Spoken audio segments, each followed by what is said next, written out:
बरतानिया ने बहुत सख्त बुरा मनाया है उनके जजेस ने। उन्होंने कहा जनाब इनकी हमने जो जायदाद पकड़ी थी कि दुबई के अंदर इनके अकाउंट फ्रीज हो रहे थे, वो जायदाद वहाँ से अकाउंट्स लेके ये लंदन में चले गए। लंदन में उनको शक पड़ा, उसका कोई हिसाब किताब नहीं मिला, तो इन्होंने प्ली बार्गेन कर लिया, सेटलमेंट कर लिया, जिसको कि खुफिया रखा। और उसके बाद जो है उन्होंने कहा कि जो असल उनको इसके अंदर इशू है कि वो जब पैसे 190 मिलियन पाउंड जो थे वो 45 अरब रुपया पाकिस्तानी बनता है, कि पाकिस्तान ने कहा जनाब ये करप्शन का पैसा है, रियासत पाकिस्तान का, ये हमें दिया जाए। और जब पाकिस्तान में वो पैसा आ गया तो मलिक रियाज साहब को मलिर कैंट की जो ज़मीन थी उसमें सुप्रीम कोर्ट ने 460 अरब रुपये 480 अरब रुपए का जुर्माना किया था, जो उन्होंने किस्तों में देना था।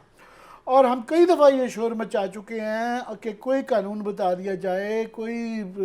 जो स्टेट बैंक का लॉ या सुप्रीम कोर्ट को भी टेकअप करना चाहिए आफ्टर ऑल, क्योंकि उसके सुपरवाइज़र वो थे कि वो पैसा जो था उनका उसके अंदर एडजस्ट, जो उन्होंने किस्तें देनी थी जुर्माने की, उसके अंदर एडजस्ट कर लिया गया। अच्छा। और उन्होंने वहाँ पे कहा कि वो सारा जो फैसला था बलीर वाला वो भी उन्होंने वहाँ की अदालत ने देखा, और उन्होंने जो है बाकी JIT की रिपोर्ट भी देखी। उन्होंने रिजेक्ट करते हुए कहा कि जनाब ये जो शख्स हैं मलिक रियाज साहब और इनका पूरा ख़ानदान जो है ये conducive, they are not conducive to public interest in UK, यानी कि मफाद आमा के लिए इनकी यहाँ पे आना जाना नहीं हम अफोर्ड कर सकते, क्योंकि करप्शन भी है, फ्रॉड भी है। दूसरा जो उसका बैकग्राउंड है, उनको ये गुस्सा है कि हमने आपका पैसा पकड़ के करके रियासत पाकिस्तान को दिया गया, और इस बात का वहाँ की प्रेस में वाज़ेह जिक्र आया, डेली मिरर और बाकी वहाँ के बरतानिया के अखबारात में, कि जनाब वो पैसा हमने पकड़ के दिया और आप पाकिस्तान में, वो रियासत पाकिस्तान ने चोरी का पैसा जो कि पकड़ा गया वो आपने इनको किसी और केस के अंदर कैसे वो कर दिया। और इसके अंदर वहाँ पे पहले ही खबरें छपती रही थी कि शहजाद अकबर साहब जाके, इनकी तस्वीरें थी मलिक रियाज साहब के साथ लंदन में, और उंगलियां इनकी तरफ उठाती जाती रही थी, मगर ये केस जब कैबिनेट ने भी अप्रूव किया, इन्होंने भी खुफिया रखा। उन्होंने तो वहाँ से सेटलमेंट की थी इसलिए खुफिया था, और इन्होंने भी वो कोई आज तक ना जवाब आया, ना अदालत से जवाब आया, ना गवर्नमेंट ने कि क्यों खुफिया रखा, और कोई कानून नहीं बताया गया कि जनाब ये कैसे हुआ, क्यों हुआ। तो अब ये जो है ना इसकी ये मज़ीद असरात इसके ये हैं कि इसके नवाज शरीफ साहब के केस के ऊपर भी हैं, क्योंकि उनका भी जो वहाँ पे रहने का केस जो है ना वीज़े का चल रहा है, तो ये तो वहाँ पे से कन्विक्शन नहीं हुई थी मलिक रियाज की, इन्होंने सेटलमेंट कर ली थी, उसके बावजूद इनका वीज़ा रिफ्यूज़ हुआ है, तो ये तो कन्विक्शन हुई भी है नवाज शरीफ साहब की, तो इनके ऊपर भी असरात है। दूसरा जो है ज़ाहिर है उनके ताने बाने जो है, ये जो फेक केसेस है असदुज़्ज़ारी साहब से भी मिलते हैं,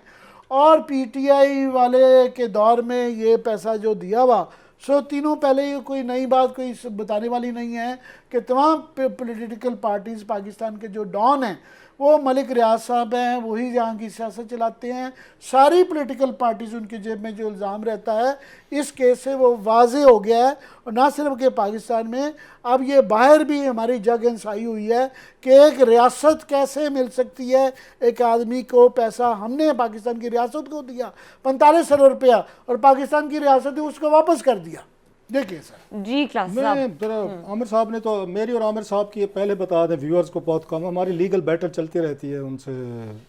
मलिक साहब से। हमने स्टोरी स्कैंडल के, उन्होंने हम पे केस किया, मतलब नोटिस भेजे, हमने उनको भेजे, उन्होंने 5 अरब का भेजा, हमने 10 का भेजा। वो हमारी पोजीशन बड़ी क्लियर, हमारी मुलाकात भी कभी नहीं हुई उनसे, क्या कहते हैं, मलिक रियाज साहब से। लेकिन एक और साइड भी है थोड़ी सी, जो मेरा ख्याल है टाइम थोड़ा है, हम मतलब चार्जशीट आमिर साहब ने पढ़ी, कल मैंने 20 लाख बड़ा तफसील से किया था, इसमें बताया था। एक और साइड है, मेरे बस में होता, मुझे TV पे कहने थे, मलिक रियाज साहब के वो सारे वो सहाफ़ी इतनी जरूरत नहीं कर सकेंगे कहने की जो मैं कह सकता हूँ। मेरे बस में होता ना, मैं मलिक रियाज साहब को पाकिस्तान का पूरा हाउसिंग सेक्टर देता कि खुदा ने इनको जो कैपेसिटी दी है, जिस काम में इनका दिमाग चलता है, इनकी एबिलिटीज़ चलते हैं कि भाई साहब ना ब्यूरोक्रेट को करप्ट करें, ना सिविल मिलिट्री ब्यूरोक्रेसी को करें, ना नवाज शरीफ को खिलाएं, ना जरदारी को खिलाएं, ना इमरान खान साहब को डोनेशन देना, इनको जहाज़ दें कि दिल्ली जाना है। ये पकड़ें, ये हमारा बजट है, ये चीज़ें। इस मुल्क के शहर गंदे हो चुके हैं, यहाँ तहसीलें गंदी हो चुकी हैं, यहाँ पे आपके टाउन्स गंदे हो चुके हैं, किसी को पैसा ना दें, कोई करप्शन ना करें, क्योंकि मलिक साहब ये कहते हैं कि अगर मैं इनको ना खिलाऊं, इनको पहिए ना लगाऊं, मुझे काम नहीं करने देते। जरदारी साहब इतना बड़ा मुंह खोले बैठे हैं, उसके बाद नवाज शरीफ साहब का इतना बड़ा मुंह है, फिर आप तो इमरान खान साहब भी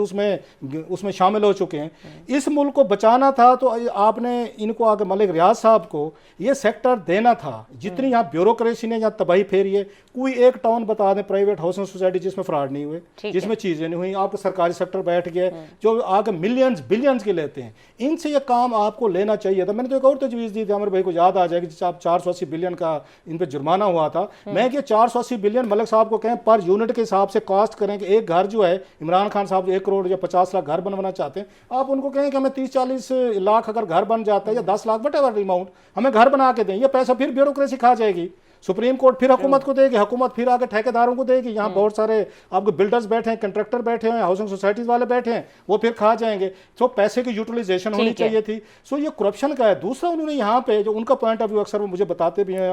मतलब कभी फोन पे बात करते हैं, हम जब बात करते हैं तो उन्होंने जॉब्स क्रिएट की हैं, लाखों लोगों को नौकरियां मिली हैं, नया एक हाउसिंग एनवायरमेंट कल्चर उन्होंने इस मुल्क में उन्होंने इंट्रोड्यूस करवाया है। सो एक उनका वो कहते हैं ना नाम बन के, वो किंग मेकर बन गए थे दरमियान में, कि वो जार नवाज शरीफ से इस्तीफा लेना है तो दे दें, किसी को फंड करनी है, किसी का जलसा कराना है। वो पावर ब्रोकर जब बने हैं ना, जब पॉलिटिक्स में इन्वॉल्व हुए हैं, उसको वहां से खतरात मसले हैं। अदरवाइज मलिक रियाज साहब ने गुड और बैड, हम उनके सबसे बड़े नाते हैं, उन्होंने शहरों का कल्चर बदला है, नई लिविंग, नई यहाँ पे चीजें जो है ना उन्होंने दी है। लेकिन बात वही है कि लोग जो है जब देखते हैं कि पॉलिटिकली तौर पर आप एक्टिव हैं, मैस हैं, किंग मेकर बन गए हैं, लोगों को पैसा खिला रहे हैं, माल खिला रहे हैं, तो उसके बाद लोग तो फिर ये बातें कहेंगे इतना पैसा कहां से आया है। मतलब 45 बिलियन रुपीज आप यूके ले गए हैं जो यहाँ इन्वेस्टमेंट होनी चाहिए थी। बहरहाल वक्त